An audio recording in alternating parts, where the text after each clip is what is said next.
আমের সিজনে এই ভাইরাল রেসিপিটি আমি বানাবো না তা কি হয়? হ্যালো এভরিওয়ান, আসসালামু আলাইকুম।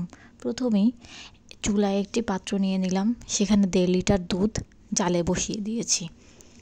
জালে বসাতে বসাতে সাইড থেকে আমি 3টা পাকা আম নিয়ে নিয়েছি। আপনারা চাইলে এটাকে ব্লেন্ড করেও নিতে পারেন, আবার হাত দিয়ে চিপেও নিয়ে রাখতে পারেন। আমাদের আমটা মোটামুটি পাকা ছিল, তাই আর কি চিপে নিয়ে ওইটা চুলার দুধের সাথে জালে একসাথে মিক্সড করতে দিয়ে দিয়েছি।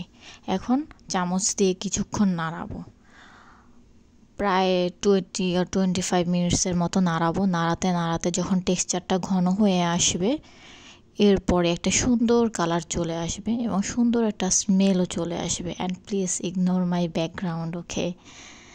দেন অলরেডি এটা হয়ে গেছে, 20 মিনিটস পরে এটা অলরেডি হয়ে গিয়েছে। দেন এখন বাটিতে সার্ভ করার পালা। বাটিতে চলে আসছে, এখন সার্ভ করব।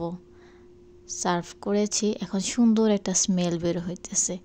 এরপরে আমও কিছু টুকরা টুকরা করে রেখে দিয়েছিলাম আগে, সাথে 400 গ্রাম লাচ্ছা সেমাই নিয়েছি কাঁচা। এই দুধের উপর দিয়ে এভাবে সুন্দর করে দিয়ে দিব। যেহেতু দুধের পরিমাণটা বেশি ছিল, তাই আমি 2টা বাটিতে নিয়ে নিয়েছি। এখন 2টা বাটিতেই সেমাইগুলো দিয়ে দিব। সেমাই দেওয়া হয়ে গিয়েছে। এখন কুচি কুচি করা আম যেগুলো টুকরো করে রেখেছিলাম, সেগুলো সুন্দর করে সাজিয়ে দিয়েছি।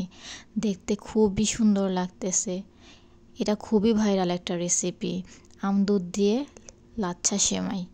এত মজা, দেখতে যেরকম সুন্দর, খেতেও খুবই মজা। আপনারা অবশ্যই বাসায় বানিয়ে খাবেন। Thanks for